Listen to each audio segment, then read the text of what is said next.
Msikilizaji, hii ni sehemu ya 5 na ni mwendelezo wa mambo mengi ambayo tulishia sehemu ya 4, ikiwa ni pamoja na kufahamu kipi kilichoendelea mara baada ya Rahima kumwagiwa tindikali usoni, kwa sababu mimi na wewe tunafahamu ya kwamba Rahima alikuwa anatoka na Ngowi. Ngowi ni mume wa mtu, na Rahima kamwacha mwanaume wake kaenda kwa mwanaume mwingine kisa tu pesa. Na baada ya kumwacha mwanaume wake kaanza kumdharau sana, nini, kiburi kwa sana, dharau kwa juu nini. Kwa hiyo sasa mke wa Ngowi ameona huu ni upumbavu, hajui alipotoka na mume wake, yana dantia tu waume za watu, basi akamnyosha kwa kumwagia tindikali, ikiwa ni onyo aache kutembea na waume za watu. Lakini si hivyo tu, Pendo hakuishia kumwagia Rahima ambaye ni mchepuko wa Ngowi tindikali, bali alikwenda tena kumdai Ngowi talaka. Yupo serious kabisa, anahitaji talaka yake. Sasa hapo ndipo utakapokuja kujua kwamba mwanaume hawezi kumpoteza mke kisa mchepuko. Jamani, mjipe thamani Yes. Lakini pia kwa ndugu yetu Martin, bado anapitia changamoto nyingi sana, hasa katika swala zima la uchumi, na unafahamu ya kwamba nguzo kubwa katika maisha ya mwanaume ni pesa, ukiachana na heshima, lakini pesa ni muhimu sana. Sasa marafiki waliomzunguka wamwambia usione hivi watu tushajiingiza kwa Freemason, ndio maana unaona maisha yanakwenda vizuri. Kama vipi wewe njoo. Sasa yapi maamuzi ambayo atachukua Martin? Je, na atajiunga kwa upande wa pili ama itakuwaje? Kwa sababu vitu vimemfika shingoni na pesa zinatakiwa. Lakini kwa rafiki yetu, dada yetu Vicky baada ya kutana Curtis ameweza kumfungulia biashara pale, yani wamefungua ofisi ambapo Curtis akamwomba Vicky aweze kuwa msaidizi kwenye hiyo kampuni, kwa sababu Curtis yeye anaamini ya kwamba hata ipite miaka 5 bado ataendelea kumwambia Vicky ombi lake la kumhitaji katika maisha. Sasa katika baadhi ya watu ambao walituma barua kwenye kampuni ya kina Vicky, mmoja wapo ni Martin. Sasa baada ya Martin kutuma barua na Vicky anamfahamu Martin Chalamila, akaona wewe vipi, mbona kama anamjua? Akaona ngoja apige simu. Kapiga simu sana, lakini ndio ule wakati ambao Martin anakuwa anapita kwa matatizo. Kwa hiyo tulijua ndio itakuwa ni muunganiko kati ya Vicky pamoja na aliyekuwa mume wake Martin. Sasa baada ya kuona hapokee simu, katulia, ile tu kutulia, anashangaa mlango wake unafunguliwa na anaingia Curtis, ambapo pembeni yake kuna rafiki yake aitwaye Philbert Makala, na amekuja kumtambulisha akisema ya kwamba Vicky, kutana na rafiki yangu. Sasa kumbe Vicky na Philbert Makala wanafahamiana, na Philbert Makala kumbuka anampenda ile mbaya Vicky. Sasa itakuwaje wakati Philbert Makala anaamini kwamba Vicky alishafariki? Karibu sana msikilizaji, hii ndio sehemu ya 5 ukiwa unaendelea kusubiri muendelezo wa simulizi ya Sharon pamoja na Hamza. Vicky hakujiamini tena. Alipata kitete baada ya kumuona Philbert Makala mbele yake. Hakutaka kuamini kama wangekutana katika mazingira ya namna hiyo. Alimtizama na kutamani kujifanya hamjui, lakini sasa ilielekea Philbert Makala alimgundua. Utambulisho wa Curtis ulivoisha, wakaingia ofisini ambapo huko walikaa karibia dakika 30 nzima, wakatoka. Curtis mbele, Philbert nyuma. Lakini Curtis alivotoka tu, Philbert akamrudia Vicky, akamwambia Vicky, nashukuru Mungu nimekuona tena mpenzi wangu. Philbert alisema huku sasa akimwangalia Vicky. Vicky akasema, kwani wewe ni nani? Philbert akasema, ina maana kwanza hata hivyo unanijua sana, so stop pretending, nitarudi kwa ajili yako. Vicky akasema, achana na mimi, toka nje. Philbert akatoka, ambapo huko walipeana mikono na Curtis, kisha akaingia ndani ya gari lake akaondoka zake, huku nyuma akimwacha Curtis analisindikiza gari hilo kwa macho, kisha akarudi ofisini. Curtis hakuonekana kabisa kukata tamaa. Hiyo ni baada ya kumuona namna ambavyo Vicky anazidi kupendeza. Haukuwa utani, Vicky alitaka ngozi yake, ilirudi kama awali. Hiyo ilitokana na kiyoyozi cha ofisini pamoja na kwenye gari. Mbali na hapo, aliridhika kimaisha. Ule uzuri wake ulizidi na kuonekana bado mbichi. Sasa watumishi wa Mungu mbalimbali waliokuwa na imani haba walianza kumuinda wengine wakimtongoza waziwazi bila kuogopa. Vicky hakuwa tayari kuwavulia nguo yake ya ndani. Aliamini usumbufu huo ulitokana na yeye kuwa single. Laiti angeolewa, angalau usumbufu ungepungua kwa kiasi chake. Hapo ndipo wazo la kutafuta mchumba na kuolewa likamjia kichwani. Akamkumbuka Martin Chalamila ambaye alikuwa ni mchumba wake. Aliamini huyo ndiye atakuwa mume wake. Hakujua mwanaume huyo alimpa nini, lakini alijisikia kuolewa na yeye. Siku hiyo jioni alipotoka ofisini, alimwambia dereva ampeleke Ubungo. Sasa dereva akasema, hapana bosi, utaratibu wangu ni kukurudisha hotelini, ndio maagizo aliyopewa. Vicky akauliza na nani? Dereva akasema Mr. Curtis. Vicky akasema basi mimi ndio nipo hapa na wewe, nipeleke Ubungo. Dereva akasema sawa, ina shida. Kijana Masantu ambaye ni dereva wa Vicky hakuwa na tatizo, akaingia ndani ya gari na safari ya kwenda Ubungo ikaanza mara moja. Walipofika mataa ya external, wakanyosha moja kwa moja mpaka Riverside, ambapo hapo walipandisha barabara ya juu. Basi Vicky akasema simama hapo, dereva akatii. Vicky akasema nakuja sasa hivi. Vicky aliteremka ndani ya gari na kuanza kutembea kwa miguu. Kadri alivyozidi kupiga hatua, mapigo yake ya moyo yalizidi kupiga kwa nguvu. Hakuelewa kwa nini hali hiyo inamtokea, lakini alijaribu kujizuia. Alitembea kwa hatua za taratibu na kukunja kona mpaka alivyofikia ukuta mweupe.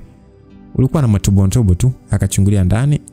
Moyo wake ulimdunda kwa nguvu, akahisi kama amepigwa na ubaridi katikati ya mfereji wa uti wake wa mgongo.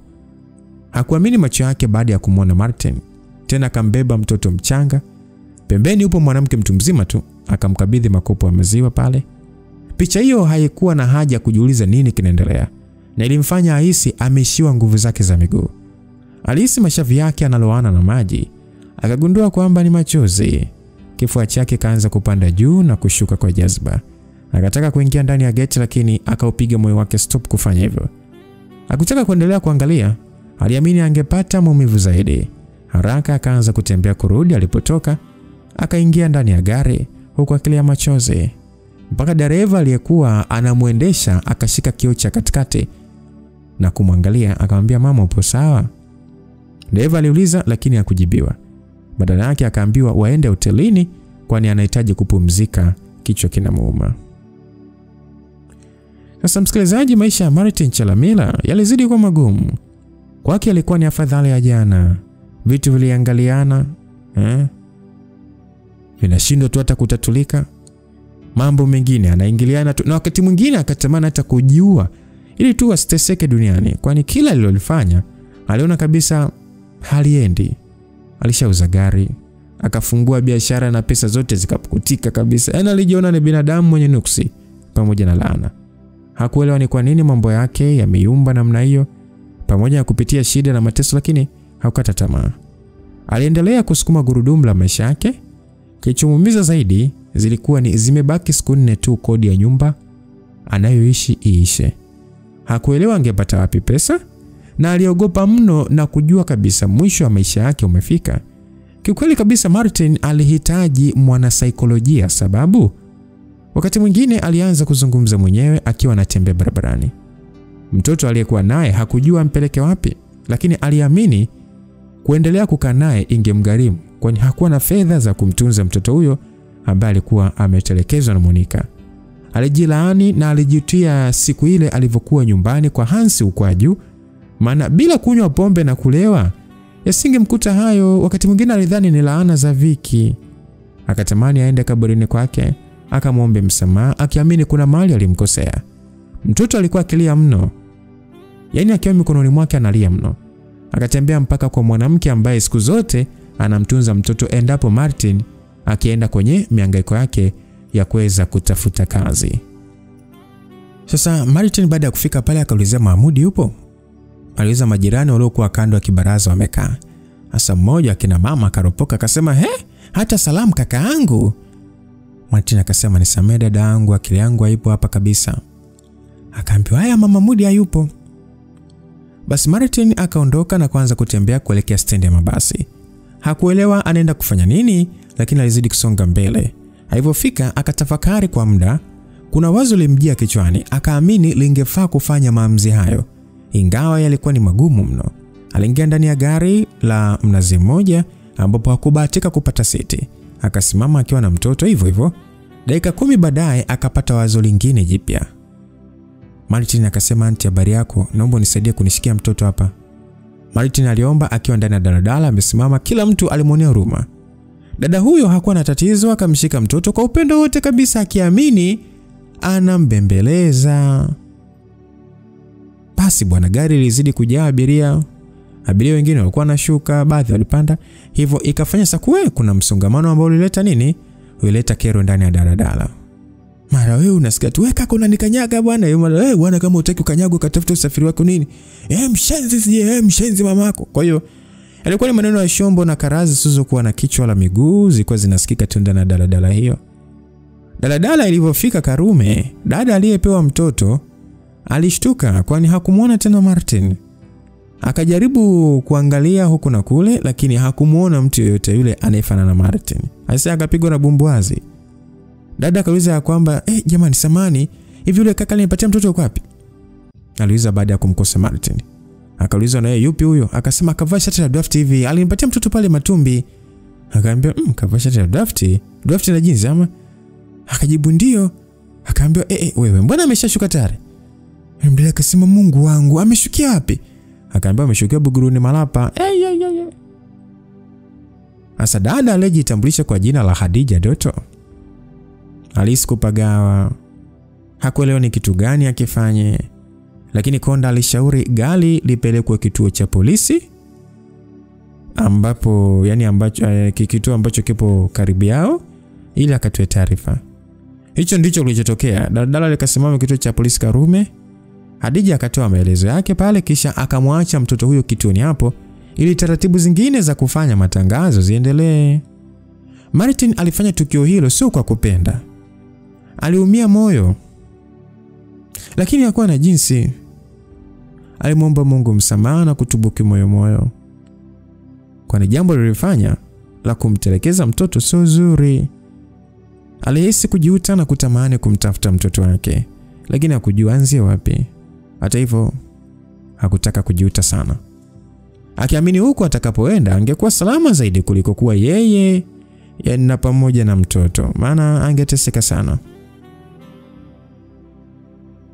Hakutaka kurudi nyumbani wakati huo.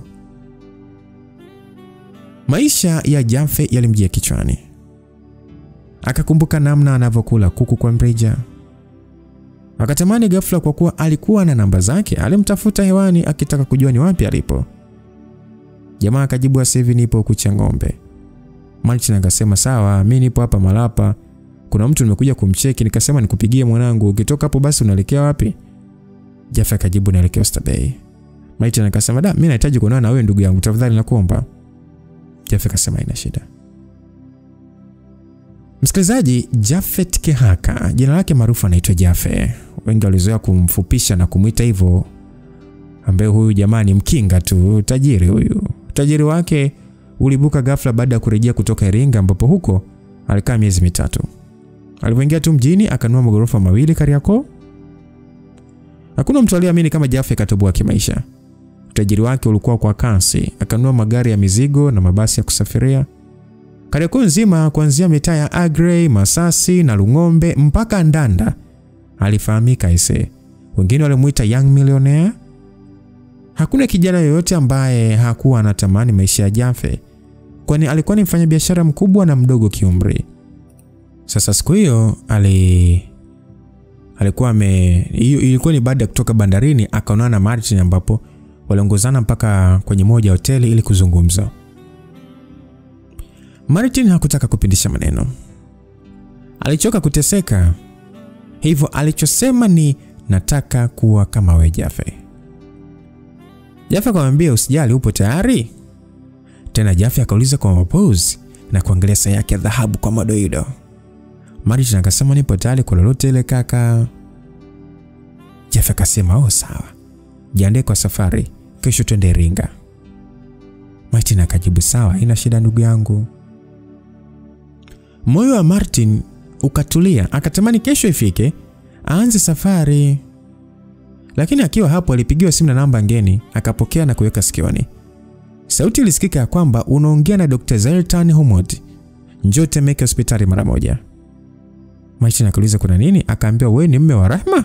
Akajibu ndio. Akaambiwa kuna matatizo yametokea, njoo hospitalini Temeke. Akasema sawa. Basi Martin akakata simu na kubaki ameganda kama barafu. Msikilizaji, huku kwa dada yetu Vicky, kila mtu alimuenda Vicky kwa wakati wake. Philbert Makala miaka yake yote tangu Vicky alivyokuwa jijini Arusha, aliamini ya kwamba ipo siku angekuwa mke wake. Yaani alikuwa yupo tayari kumtolea mtu yoyote bastola ili yeye awe na Vicky. Philbert Makala akatumia mbinu zake za kimafia, akagundua vitu viwili vilivyomfurahisha. Kwanza, hoteli anayoishi Vicky; cha pili na kikubwa, akagundua pia Curtis Bernard hayupo naye kimahusiano. Hiyo ni baada ya kufanya upelelezi wake na gundua kuwa hawalali chumba kimoja kama wafanyavyo wapenzi. Ni jambo lilomfanya apate nguvu zaidi na zaidi. Vitu kama zawadi na nguo za gharama akawa anazituma kwa Vicky kama zawadi. Vyote virudi kwani Vicky alimchomolea na kumpiga kibuti. Hakutaka kujiingiza katika mahusiano na mtu yoyote ule, hususan Philbert Makala. Basi sauti ilisikika ikisema kwamba ni mimi Philbert, usikate simu. Philbert alijiwahi kwani kila Vicky alivyokuwa anasikia sauti ya Philbert Makala alikata simu. Na hata akiwa ofisini kwake hakutaka walinzi wamruhusu waingie kuonana naye. Basi Vicky akasema nakusikiliza. Philbert akasema naomba kuonana na wewe. Vicky akasema hivi unajua kabisa hicho kitu hakiwezekani. Si unafahamu kabisa Phil? Philbert akasema nipo chini miguu yako. Vicky akatulia akasema hapana. Alafu niko busy. Tafadhali naomba usinisumbue. Vicky akutania alikata simu na kuendelea na shughuli zake za kazi. Siku hiyo alikuwa busy kwani alikuwa na wageni kutoka China na Dubai. Hivyo ilikuwa ni lazima azungumze nao biashara. Kampuni ya Curtis ilikuwa kadri siku zilivyokuwa zinazidi kwenda mbele. Vicky hakuwa tena kama msaidizi wake, bali alikuwa kama mshauri wa kampuni, ambayo kwa mwezi walifunga ritani ya shilingi milioni 800. Kwa maana hiyo mauzo yao hayakushuka chini ya bilioni 1. Ilikuwa ni faida kubwa sana. Yaani ni faida kubwa mno kimapato. Mwanamke huyu mwenye akili alitumia njia ya FIFO, yani first in first out. Vicky akazawadiwa zawadi ya nyumba kubwa ya kisasa Masaki tu. Ilikuwa ni furaha na hatua kubwa sana kwa mwanamke huyu mchapakazi. Vicky akasema asante sana Curtis. Tena alimkumbatia Curtis huku sasa akilengwa na machozi ya furaha. Hakuelewa ampe shukrani namna gani. Curtis akasema usijali bwana, mimi bado nakupenda Vicky. Bado ndoto yangu haijatimia mpaka uwe mke wangu. Hapo Vicky alitafakari bila kujibu chochote. Alimtazama Curtis kwa macho ya aibu huku akiangalia chini. Akasema usijali Curtis, time will tell. Jibu kutoka kwa Vicky lilionyesha mwanga kwake. Alielewa wakati wowote saa yote Vicky angekuwa wake. Ghafla akaanza kujenga taswira ndani ya kichwa chake namna harusi yake kubwa kifari itakavyofanyika. Vicky akiwa ndani ya shela wapo kanisani wanafunga ndoa. Mawazo hayo yalimsisimua na kumwangalia Vicky kwa macho yaliyojaa mahaba sana. Akatamani kumpiga kisi. Akatafakari na kuanza kusogeza kinywa chake karibu na kwa Vicky, lakini Vicky alipindisha mdomo. Akasema kwamba sio na papara Curtis, nimekwambia time will tell. Nimeomba Mungu anipe mwanaume sahihi, kwa hiyo usijali. Vicky alisema hivyo. Siku hiyo waliongea vitu vingi sana. Vicky akiwa ndani ya nyumba yake anatembea huko na kule. Kikweli ilikuwa ni nyumba nzuri sana. Curtis alimueleza ukweli kwamba alinunua kwa balozi wa Kenya. Curtis aliaga na kuondoka jioni ya siku hiyo bila kuelewa kwamba Philbert Makala yupo nje ya nyumba hiyo amepaki gari lake tu pembeni. Alibakisha Curtis kafika mbali, akafungua mlango wa gari na kushuka huku sasa kiliangalia geti la nyumba ya Vicky ambayo alionunuliwa. Asa Philbert Makala alitazama nyumba anayoishi Vicky. Kuna mawazo mbalimbali ya kimafia akaanza kupita ndani ya kichwa chake, lakini alijionya kurupuka bila kumsoma Curtis. Sasa alichokifanya ni kuipiga picha nyumba hiyo na kumtumia mtu kupitia mtandao wa WhatsApp hapo. Akatuma na ujumbe mfupi ya kwamba nitakupa maelekezo. Message ikajibiwa copy that sir. Sasa Philibert Makala akaingia ndani ya gari lake na kurudi akiendelea na shughuli zake, huku kichwani kwake kukiendelea kupita misururu mbalimbali ya namna kumteka Vicky. Wakati mwingine aliamini ya kwamba mapenzi hayahitaji nguvu, bali sana pesa.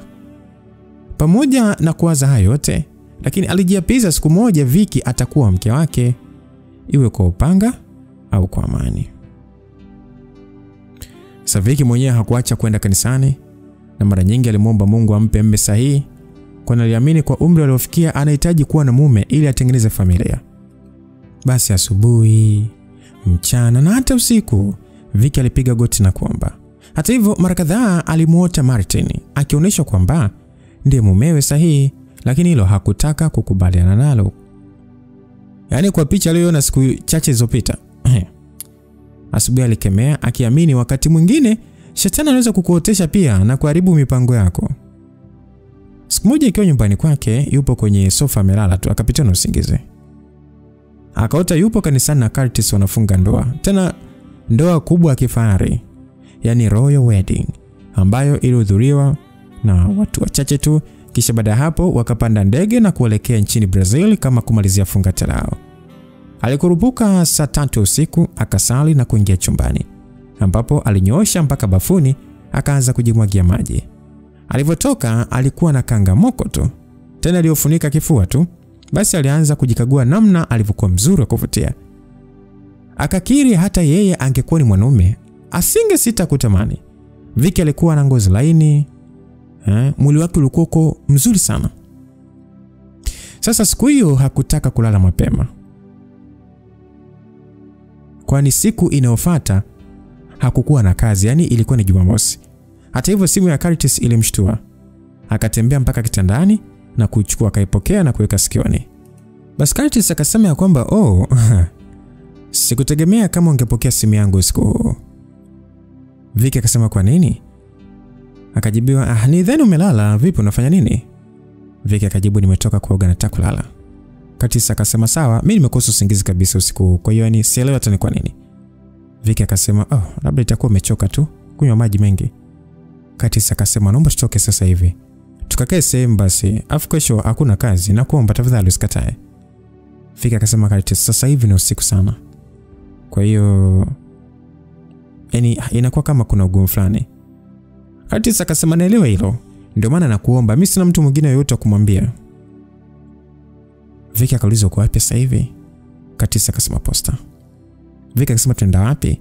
Akajibu, sijui, popote pale tu niambie. Vicky akasema, okay, niahidi hatutokaa sana. Curtis akasema, nakuahidi. Walitumia lugha ya Kiingereza kuzungumza. Kitendo cha Vicky kukubali kilimfanya Curtis akenue meno yake yote nje. Akaanza kujiandaa kwa haraka, ambapo alivaa kaptula ya jeans na fulana. Hakutaka kupoteza muda, akaingia ndani ya gari na kumfuata Vicky nyumbani kwake. Ilikuwa ni siku ya furaha sana kwa Curtis usiku wa siku hiyo, kuonana na Vicky na kutoka naye usiku. Ilipita kipindi kirefu sana kwao kufanya hivyo. Sasa hiyo ilitokana na Vicky kumchomolea mara nyingi, akisema amechoka ama anaingia kwenye maombi. Curtis alishuka ndani ya gari na kumfungulia Vicky mlango, kisha yeye akazunguka tena upande wa dereva. Akakanyaga mafuta na safari ikaanza mara moja. Ndani ya gari waliongea mambo ya hapa na pale, na mara moja Curtis alimtania Vicky. Hata hivyo hakuacha kumwambia Vicky namna alivyokuwa mzuri wa kuvutia. Waliingia Karambezi saa 5 usiku, wakatafuta kiti na kukaa.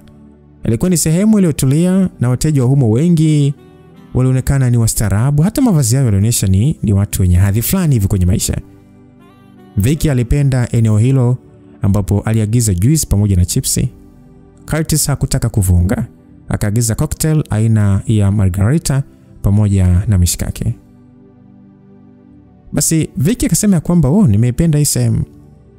Alimwaga sifa baada ya kuona pembeni kuna bahari na muziki laini unapigwa ambao hauleti vurugu kwenye masikio na ulifanya watu wote wasikilizane.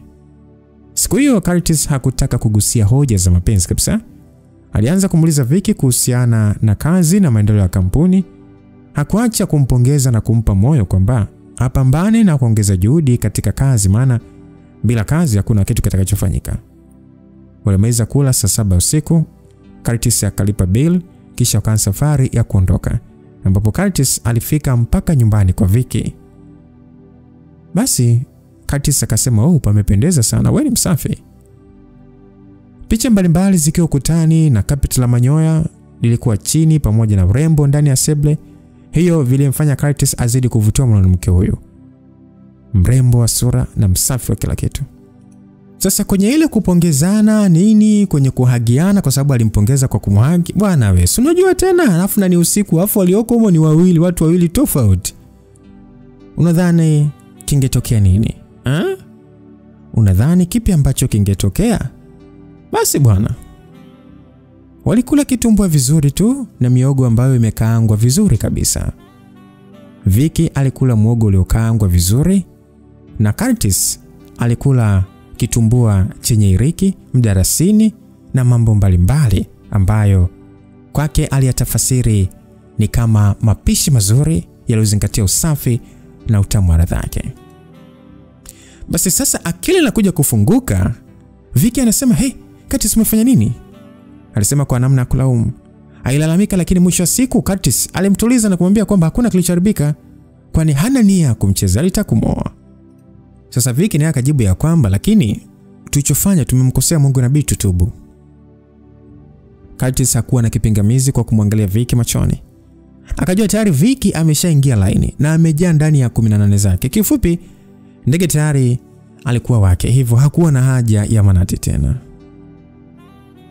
Sasa bwana, kwa mchepuko sijui ndo nani, sijui ndo kivuruge, sijui ndo nani. Jamani, wadada wengine. Si mwingine ni Rahima. Uso wa Rahima uliharibika vibaya sana. Hakutamanika kabisa. Yaani usingeweza kumwangalia msikilizaji mara mbili. Pamoja na madaktari kufanya juhudi za kuokoa hali ambayo ilikuwa imetokea kae sawa, lakini walishindwa, kwani walichelewa tayari. Kwa maana hiyo uso wa Rahima usingeweza kurudi katika hali yake. Na uliharibika, yani ukawa na mabonde kama fenesi. Ngozi ya juu yote ilitoka na kufanya atishe mno. Msikilizaji, kwa hili lililotokea, unadhani hiyo alama itafutika? Kwa sababu mtu atakayemuuliza ulifanyaje hapo, anakumbuka nitoka na mume wa mtu. Jamani, acheni waume za watu nyie. Haya. Kwa sura ilikuwa hivyo. Yaani usingeweza kumwangalia mara mbili, ama ungekutana naye usiku, msikilizaji, ungetimua mbio. Alikaa hospitalini kwa muda siku 3. Bili ilivyotoka, Martin Chalamila alishtuka na kutumbua macho kama mjusi aliyebanwa na mlango. Martin Chalamila akasema, "Milioni 4?" Alishtuka kwa namna ya kushangaa. Akaambiwa ndio. Akasema, "Basi haina shida. Ngoja niende nje hapo ATM nikatoe. Nipende dakika 20." Msikilizaji, mimi naye tunajua wallet ya Martin, tunajua mfuko wa Martin. Aende hapo ATM wapi? Akatoe milioni 4? Hakuwa na pesa namna hiyo. Alipotoka nje alitafuta daladala na kurudi nyumbani kwake. Ambapo kitu cha kwanza alichokifanya ni kumpigia simu Jaffe waonane ili ampeleke Iringa, akamuonyesha namna ya kupata tajiri. Yaani kwa maisha ambayo alikuwa anapitia, alikuwa yupo tayari kufanya kitu chochote kwa wakati huo. Basi akasema ya kwamba, "Oya Jaffe, mimi nabadilisha namba. Nitakupigia namba nyingine." Jamaa akasema, "Poa, tuonane jioni ili nikupatie utaratibu wote pamoja na ratiba ili twende." Martin akasema, "Sawa chief." Martin akutania. Siku hiyo alibadilisha namba na alikuwa na mpango wa kuhama eneo analoishi. Bali na kukimbia bila hospitalini na kumtosa Rahima, lakini aliamini baada ya kupata utajiri, sehemu kama hiyo isingekuwa hadhi yake tena. Ghafla akaanza kujenga taswira kichwani kwake namna ambavyo atakavyokuwa tajiri, tena tajiri wa kutupwa, akiendesha magari ya kifahari, na anajua watoto wa kike wanavyokuwa wanashobokea watu wenye magari, wanashindwa kuridhika, wanapenda sana maisha starehe. Wengine watakaojichanganya kama gafara itahitajika atawatoa hao. Maana alijua sana mtoto wa kike kumpata ni vyepesi sana ukiwa na pesa, ni vyepesi mno. Kwa hiyo alifikiria namna atakavyomiliki biashara kubwa mno ndani na nje ya nchi. Kwake siku hiyo masaa alisogea kwa mwendo wa juza. Paka nafika jioni alimpigia simu Jaffe sio chini ya mara 4, akimuulizia kama kashamaliza kazi zake. Sasa Jaffe kupitia simu akamuuliza, "Vipi, ushajiandaa?" Martin akasema, "Nipo tayari kaka, labda kujiandaa kivipi yani?" Jeff akasema kujiandaa na safari. Inabidi tuondoke leo. Mimi hapa namalizia tu kumwaga gari langu oili, alafu nakuja tuondoke. Nikukuta hapo Ubungo. Martin akajibu poa kaka. Saa 1 usiku safari ya kwenda Iringa ilianza, ambapo alitumia gari ya Jaffe aina ya Land Cruiser mkonge. Ndani ya gari walikuwa watu wawili tu. Hapo Jaffe alijaribu kumweleza Martin mambo yatakavyokuwa na jinsi anavyotakiwa kutunza siri. Jaffe alimwambia kabisa kwamba kuingia kwenye hiki chama ni rahisi, lakini kutoka ni ngumu. Kutoka adhabu yake ni lazima ufe. Kuingia ni vyepesi sana. Martin alimeza mate ya uoga. Ilikuwa ni sharti gumu sana msikilizaji. Hata wewe mwenyewe hapo nadhani unafumba macho kiamini ya kwamba kweli kuingia inawezekana vyepesi, lakini kutoka ni kugumu. Martin aliamini akiingia asingekuwa na sababu ya kutoka. Sasa Martin akasema nitatekeleza masharti ndugu, kwa namna maisha yalivyonichapa. Nitatekeleza tu masharti. Mimi siwezi kutoka kwenye hicho chama. Haki ya Mungu tena nakwambia Jaffe. Jaffe akasema sawa, haina shida. Tutawasikiliza masharti yao mengine. Lakini ujifunze kuweka siri. Mimi nimekuambia wewe sababu niliomba ruksa kwa kiongozi. Na niliamini ungeingia kwenye chama chetu. Kwa hiyo na wewe jitahidi utafute mtu aingie. Jamaa akasema nitafanya hivyo. Msikilizaji, sio kwamba Jaffe hakuna faida ambayo anaipata kumpeleka mtu, kuna faida. Sasa Jaffe akamwambia Martin ya kwamba ukitafuta mtu unapewa kama bonus, utajiri wako unaongezeka. Kwa alimwambia hivyo. Kwa hiyo msikilizaji, safari iliendelea. Walifika Msamvu mkoani Morogoro saa 4 ya usiku hivi. Hapo walikula na kuendelea na safari, ambapo waliingia Iringa usiku sana. Wakatafuta hoteli nzuri maeneo ya Isimani. Asubuhi yake ilipofika wakanywa chai na safari ikaanza. Safari ilikuwa ni ndefu mpaka walivyoingia Kilolo. Hapo walisubiri dakika 20, akaingia ndani ya gari mzee mmoja hivi wa makamo tu mwenye ndevu nyingi. Walisalimiana pale na Jaffe, kisha akamtazama Martin kwa macho fulani hivi ya kumdadisi. Akamwangalia tena Martin na kutikisa kichwa kukubali jambo fulani. Safari ikaanza tena. Ndani ya gari Martin alisisimkwa. Wakati mwingine alitamani kugaili mpango huo, lakini alishindwa sababu maji alikuwa tayari kavulia nguo. Ilikuwa ni sharti afanyaje? Aoge. Ndani ya dakika 15 walisimamisha gari nje ya nyumba kubwa tu yenye geti jekundu. Jeff akasema tumefika, tushuke. Jeff alisema hivyo baada ya kuzima gari na kumwona Martin anashangaa. Waliingia ndani ya nyumba hiyo ambapo ndani kulikuwa kuna magari mengine 4. Wakaingia ndani ambapo kulikuwa kuna harufu ya udi na ubani. Wakapandisha ngazi na kuingia ndani ya chumba kilichokuwa na giza totoro. Taa ikawashwa, mwanga hafifu katokea. Martin akaambiwa avue nguo zake zote kisha akae juu ya sinia kubwa lenye rangi ya dhahabu. Hapo hapo udi ukawashwa. Yule mzee aliyemchukua akafunga kitambaa chekundu kichwani kisha akaanza kuzungumza Kiarabu. Akasema kwamba inabidi ufe siku 4 kwanza. Ni sentensi iliyomfanya Martin apigwe na bumbuazi. Akahisi kama tumbo linamuuma.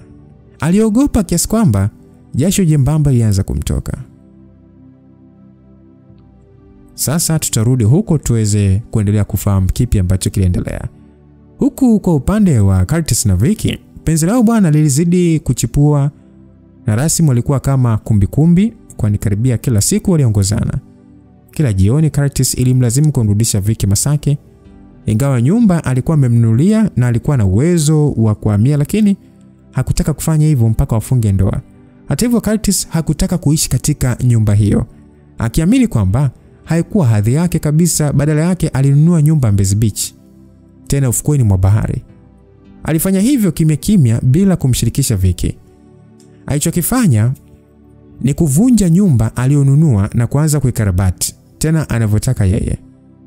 Kampuni ya Curtis ilimuingizia fedha nyingi kwa kipindi kifupi mno. Katika matajiri ambao usingeacha kuwataja mdomoni, lazima Curtis angekuepo. Tofauti na watu wengine, yeye alikuwa ni raia wa Kimarekani. Hata hivyo hilo halikumsumbua. Alidhamiria na kutaka kuhamia nchini Tanzania. Akaenda mbali zaidi na kutaka kabisa kubadilisha uraia. Aliamini hilo lingewezekana katika mikakati yake. Kwa hiyo alijiwekea kwamba akishafunga ndoa na Vicky, ndoto yake itakuwa imetimia tayari. Curtis hakuacha kumnunulia zawadi Vicky ili kupalilia penzi lake. Alifanya hivyo kila siku, na hiyo ilipelekea sasa mpaka Vicky ajihisi yupo peponi. Raha alizokuwa anapewa na Curtis kila mwanamke alitamani. Vicky shida alizisikia kwa watu. Akaunti yake ilikuwa inajazwa fedha za kutosha. Mwezi mmoja baadaye akanunuliwa gari lingine la kifahari. Licha ya kuwa na Curtis, lakini hakuacha kumwomba Mungu, huku akimshirikisha mchungaji Ezekiel ambaye hata usiku akilala alimweka Vicky kwenye maombi. Aliamini bado mwanamke huyo anawindwa, sababu mara nyingi alioteshwa akiwa usingizini. Sasa mchungaji bwana alimwambia Vicky kwamba tena hapo akiwa ofisini kwa mchungaji, alimwambia kwamba usije ukamwacha Mungu na kutetereka kwenye imani yako, bado una vita nzito na ni kubwa mno.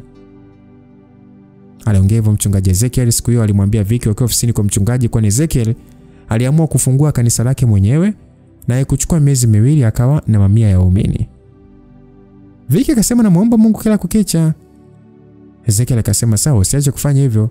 Adui shetani anatumia kila njia kukuangamiza. Vicky akasema amina mchungaji. Mchungaji Ezekiel Joash pamoja na Vicky walifumba macho na kusali, kisha Vicky akaondoka zake. Mchungaji Ezekiel alielewa bado mama Amy anamuinda Vicky kwa udi na uvumba.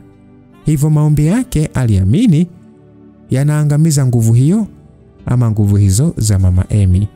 Badala mama Amy kugundua kwamba mchungaji Ezekiel ndiye kizingiti na kikwazo, alichokifanya ni kutumia njia nyingine ya pili, akiamini hiyo ingemtingisha mchungaji Ezekiel. Siku ya Jumapili kanisani kwa mchungaji Ezekiel kulikuwa kuna ugeni, ni jambo ambalo lilimshangaza mchungaji huyo, lakini alilijua. Mbele kabisa ya viti walikaa wanawake wawili warembo kabisa kwa kiasi cha kutosha. Nguo alizovaa kwa mwanamume yote yule ilikuwa ni lazima usisimke. Walivaa vimini fulani vinakufanya sasa ni mili yao ibaki nusu. Sio hivyo tu, yani hata juu pia ilikuwa ni hivyo hivyo. Maana ni kama vifua ni kama waliviboost hivi. Muda wote mchungaji Ezekiel alikemea, alielewa kabisa hayo ni mapepo, na kwa wakati huo wanajaribu kuitingisha imani yake. Ibada iliisha saa 7 mchana na mchungaji akaelekea ofisini kwake. Hakukaa sana, mlango ukagongwa. Wanawake wale wawili wakaingia ndani. Sasa kwa sauti nyororo kabisa, tena sauti ya kumtoa nyoka pangoni, ilisikika ya kwamba Bwana Yesu asifiwe mchungaji. Mwanamke mrembo mrefu mwenye umbo matata alimsalimia Ezekiel huku akirembua macho yake. Yule mwingine bila ustaarabu akatembea na kukaa juu ya meza Ezekiel, huku sasa ni kama akijishebedua hivi. Hakusubiri mambo mengine endelee, hapo hapo akaanza kushusha maombi. Tena alikemea mapepo hayo aliyomfuata kanisani kwake ili kumpima imani. Basi wale wanawake wakaanza kuwashwa, wakasema tunaungua, basi tunaungua. Walianza kugalagala chini. Ezekiel hakuishia hapo, alichukua maji ya baraka na kuanza kuwamwagia. Basi akawaita wachungaji wengine, wakaanza kuomba na kukemea pia. Majaribu kwa mchungaji Eze yakawa ni sehemu ya maisha yake, lakini hilo halikumuyumbisha. Shetani alikuwa na mipango mingi mno. Ghafla pepo akamuingia mlinzi wake wa getini siku hiyo. Akatembea mpaka sebleni, akaangalia huku na kule, kisha akachukua funguo za gari, akawasha na kwenda mpaka Mazese, ambapo huko aliwachukua vijana wawili. Mlinzi wa getini akasema twende tukaibe posta, kuna sonara moja pale, nina shida na hela mwanangu. Sasa Johnson Masangula alitoa wazo hilo, wenzake wote wakaunga mkono. Hakukuwa na mtu yoyote mwenye kipingamizi kwa kuwa kundi hilo lijipanga, wakakodi bastola siku hiyo na kuingia posta kwenye sonara ya Muhindi. Basi bwana, wao walifanikiwa kuingia na kuiba dhahabu, huku Wahindi wawili wakiwa chini ya ulinzi. Katika hali wasiotarajia, ukasikika mlio mkubwa wa risasi. Basi Muhindi mmoja alikuwa yupo chini amepigwa risasi ya kifua, damu nyingi zinamvuja. Jambo hilo sasa likafanya watoke nje kwa haraka.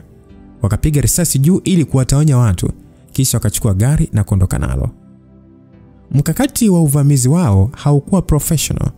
Ingawa walifanikiwa kutoka eneo hilo salama, lakini haikuwa rahisi kama wanavyodhani. Baada ya kurudisha gari nyumbani kwa mchungaji, plate number za mmiliki wa gari hilo likaanza kusakwa. Haikuchukua masaa matatu wakamjua mmiliki ni Ezekiel Joash. Ulikuwa ni mshtuko waziwazi kwa jeshi la polisi. Saa 11 jioni mchungaji Eze aliegesha gari nje nyumbani kwake, lakini sasa mlinzi hakuwepo.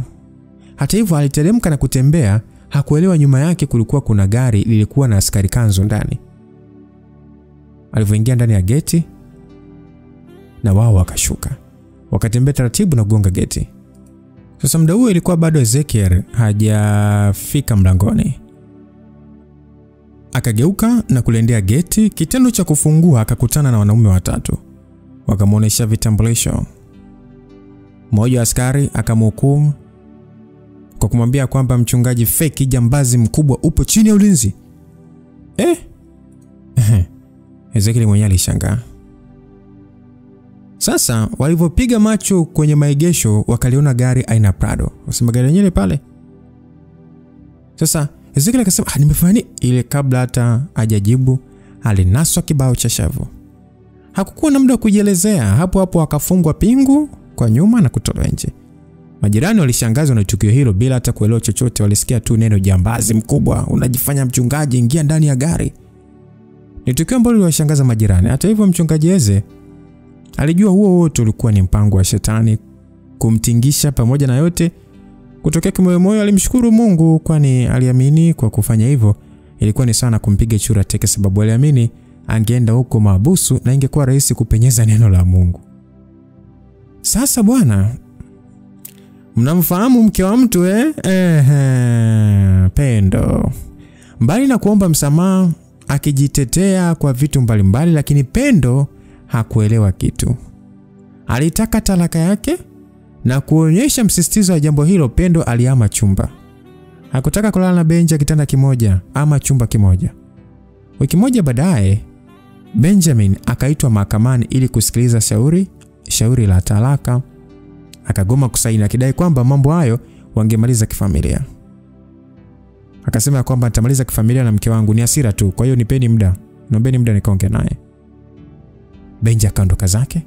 Huku sasa akimpigia simu Pendo akitumia kila aina ya msamaha, lakini ilikuwa ni sawa na kumpigia mbuzi gitaa. Hata hivyo ngoi maji alikuwa shingoni bwana. Alichokifanya ni kumtafuta dada yake Pendo anayeitwa Paula na kumueleza kila kitu, akihisi kujuta kwa alichokifanya.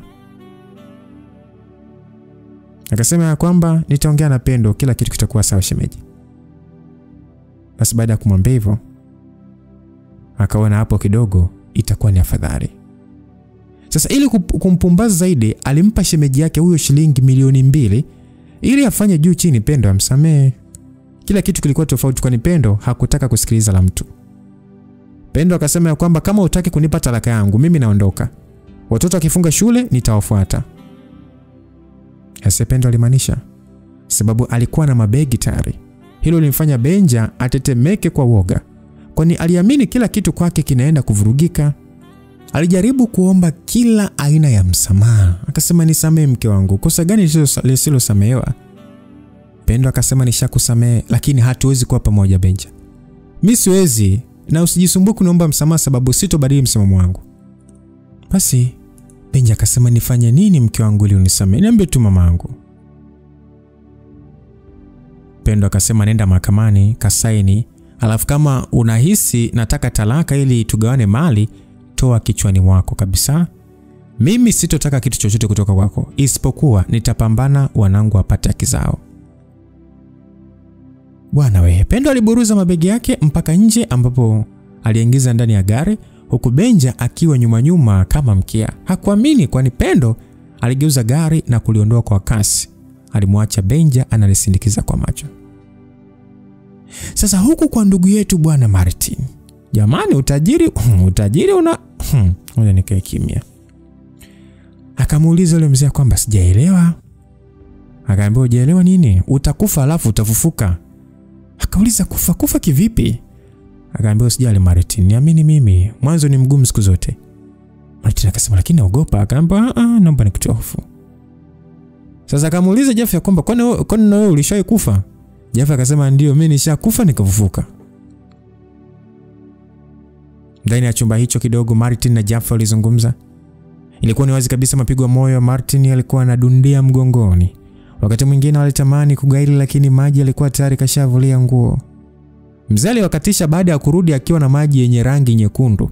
Akachukua kitambaa akatumbukiza ndani ya maji hayo, kisha akaanza kumpangusa nayo Martin mwili mzima, akiwa hivyo hivyo wazi kabisa kama alivyozaliwa. Basi yule mzee akamwambia kwamba Jaffe ya kwamba unaweza kaenda Jafet, njoo wiki ijayo. Mwisho wa mwaka umekaribia, kwa hiyo unajua cha kufanya. Jafet akasema ina shida. Mzee akasema safari hii ili tuweze kupata vizuri, tafuta watoto. Akasema kivipi ndezaje? Akaambiwa jambo dogo sana hilo. Jenga shule za chekechea, alafu tutaanzia hapo. Jaffe akasema nimekuelewa. Jaffe alisimama na kumwacha Martin ameatumbua macho yake. Martin akauliza unaondoka? Martin akauliza ingawa aliyasikia mazungumzo yote. Hilo lilikuwa wazi kabisa kwamba halikuwa swali peke yake, bali limambatana na uoga. Jaffe akasema nitarudi lakini. Martin akauliza lini? Akaambiwa ukishamalizana mzee. Martin akasema sawa kaka, mimi nitakupigia basi. Jaffe akasema poa. Martin akabaki na mzee huyo ambaye alianza kuzungumza maneno yasiyoeleweka. Kisha akasimama na kumwangalia Martin. Sasa mzee akauliza kwamba upo tayari? Martin akasema mimi hapa. Mzee akauliza ndio, wewe hapo? Martin akasema mimi nipo tayari ndio. Mzee huyo akachukua kuku kisha akamchinja pale pale. Damu zikaanza kutoka. Akamchukua kuku huyo na kumweka kichwani mwa Martin, ambapo damu zilikuwa zinamiminikia kichwani mwake, zikachuruzika mpaka shingoni.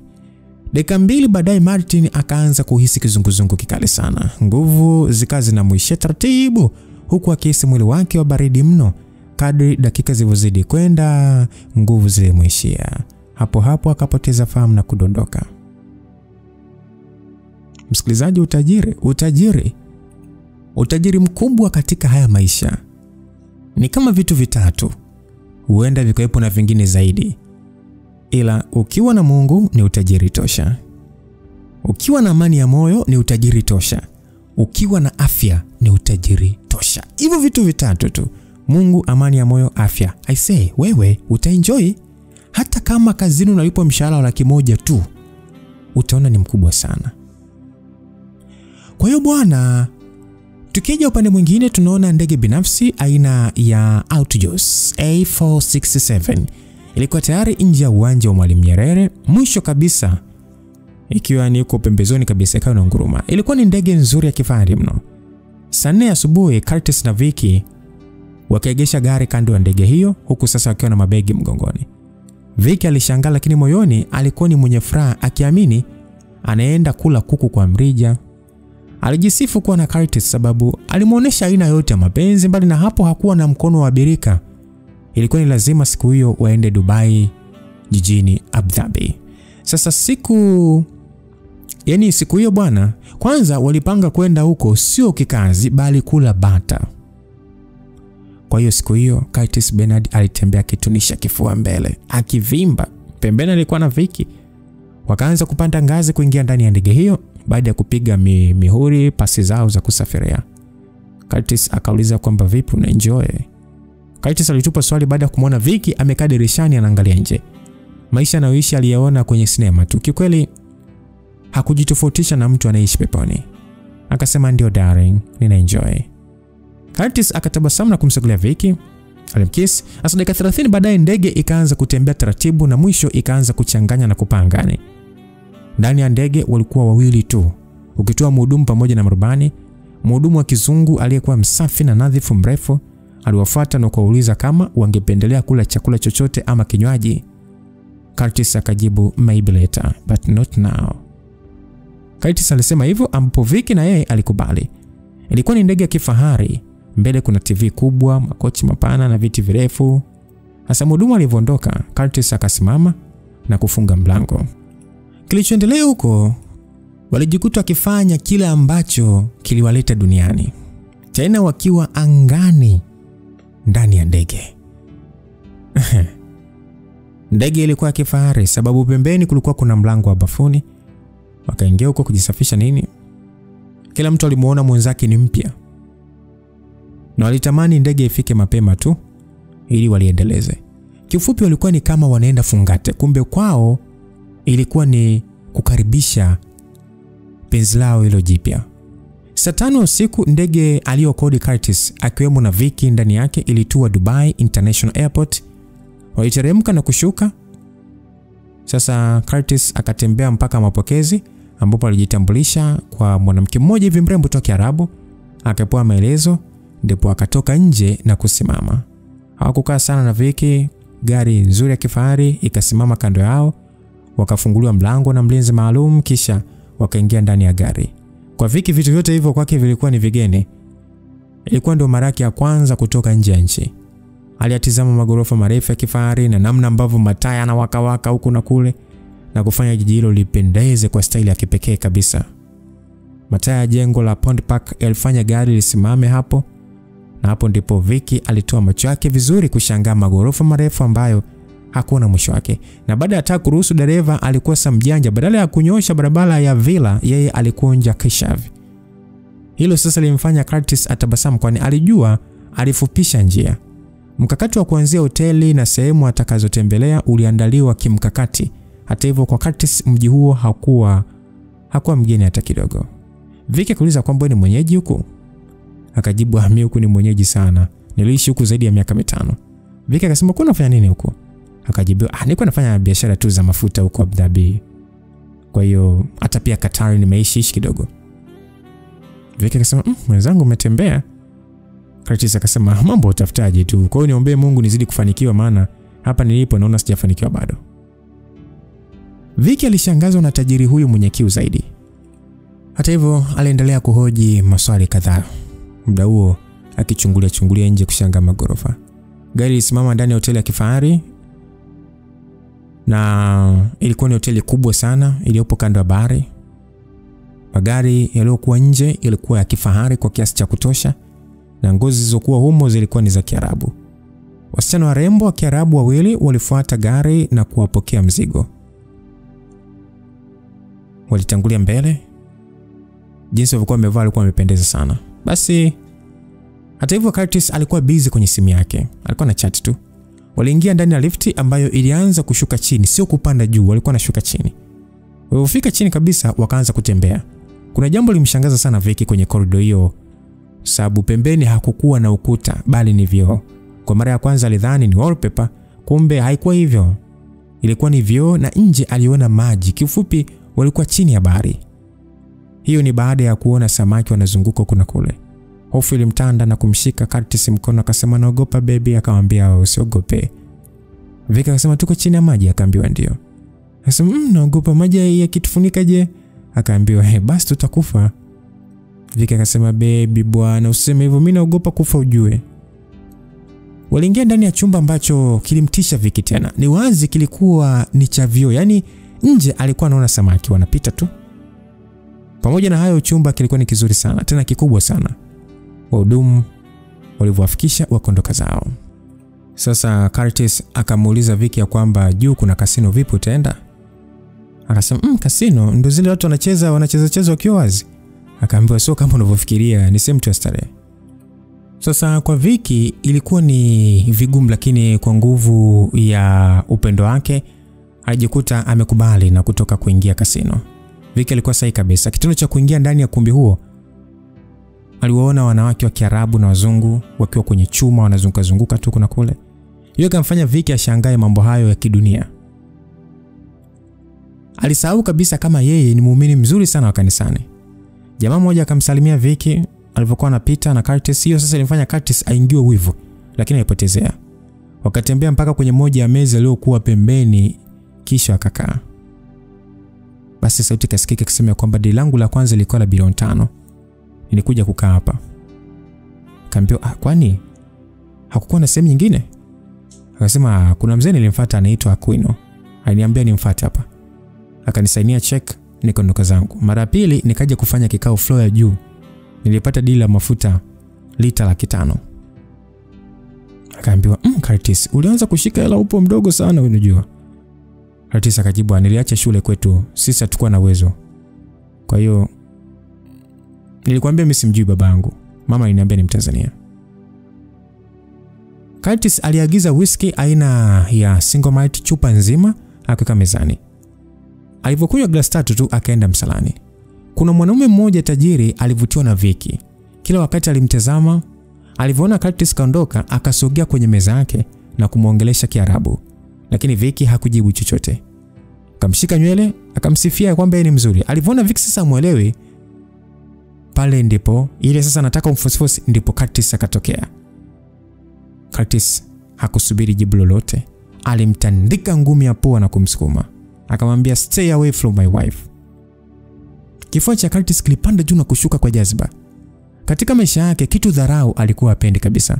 Ndio maana alitaka kumshughulikia bwana mdogo huyo mwenye shobo na wanawake za watu. Watu walianza kujaa na mabouncer kutokea, ambapo walimtoa Curtis nje. Siku yao ikawa imeharibika, wakarudi chumbani kupumzika.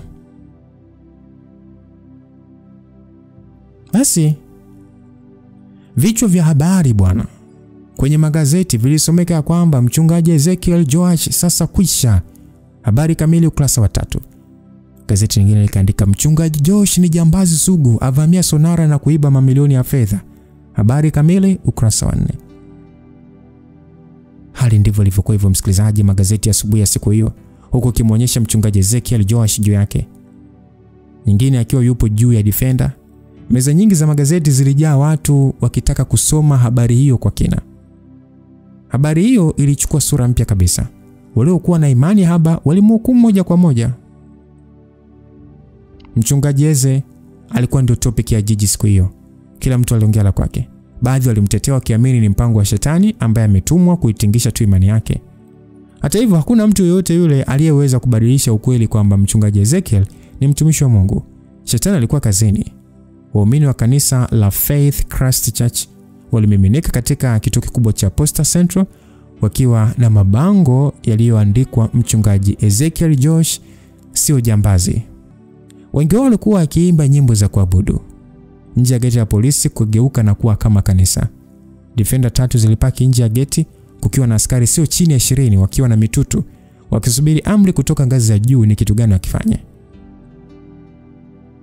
Basi askari mmoja mwenye cheo cha sergeant alimuuliza mkuu wa kikosi ya kwamba mkuu tunafanyaje? Akaambiwa ngoja nimpigie OCD.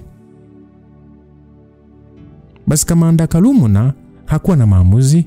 Hapo kupitia simu yake ya mkononi akamtafuta OCD Charles Gulula ili apewe mwongozo juu ya tukio hilo la aina yake.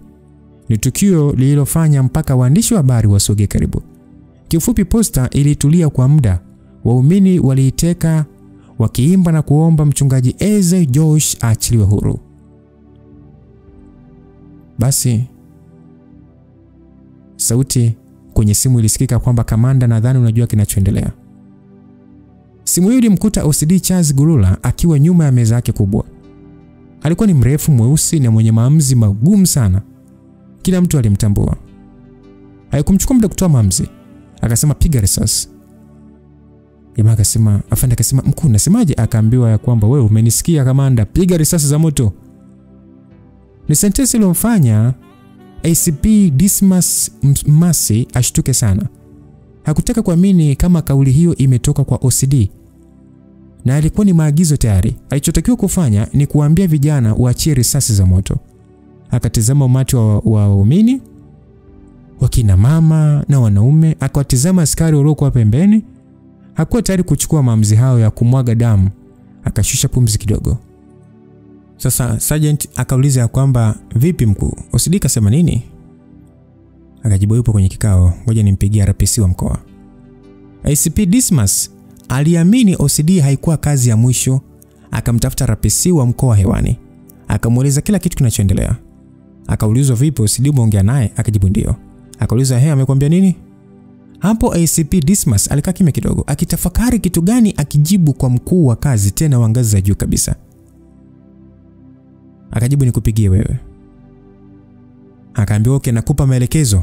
Hapo ulipo nitafutie kiongozi wa hicho kikundi, njoo ofisini.